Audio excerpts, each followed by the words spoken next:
Let's talk about the cooperative co-parenting definition.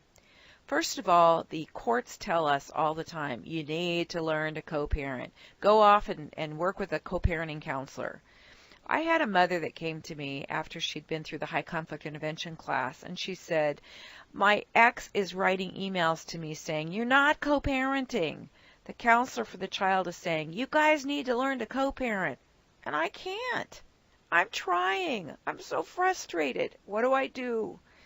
So when we talked about it, I said, you know what? Go back to the counselor and say to them, can you please tell me what your definition of co-parenting is? Maybe that will help me, and then maybe you can help me with the skills on how to co-parent. So he bumbled around a little bit, and he eventually said, you know what? I don't really know. I just know you guys are supposed to learn to work together. Now, if a professional keeps saying you need to learn to co-parent, and they can't define co-parenting, don't you think we have a little bit of problems? I went on the internet and I typed in define co-parenting. I found 3 or 4 different definitions. None of them really address the issue. So I sat down and said, you know what, I'm going to write my own definition of co-parenting.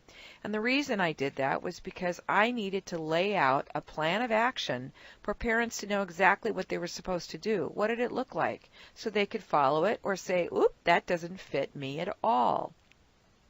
The second thing I did was after I wrote my definition, I went to numerous professionals in San Diego County and ran my definition by them and said, what do you think? We made some minor adjustments. When I got done, I realized, you know what? Cooperative co-parenting is a mindset. It is a philosophy. It is what both parents have in mind in order to cooperatively co-parent. Let me give you an example. The first one, both parents believe that the other parent has the best interests of the children at heart. So both parents are able to believe that the other parent has the best interest of the children at heart. That's really powerful. If you say, I don't think that's true for me, well, maybe you have a conflictual co-parenting model and not a cooperative co-parenting model. How about this one? Both parents believe that the other parent is valuable, worthwhile, and important in the children's life.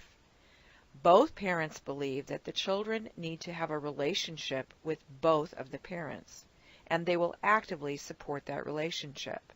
So if you look at this and you say, wait a minute, both of the parents believe that the other parent is valuable in the children's life. Both of the parents believe that they each have the best interests of the children at heart. And both of the parents are valuable to each other in the value for the children. If you say, I don't think that's true for me, well, again, maybe you have a conflictual co-parenting model, which we'll go to in our second lesson.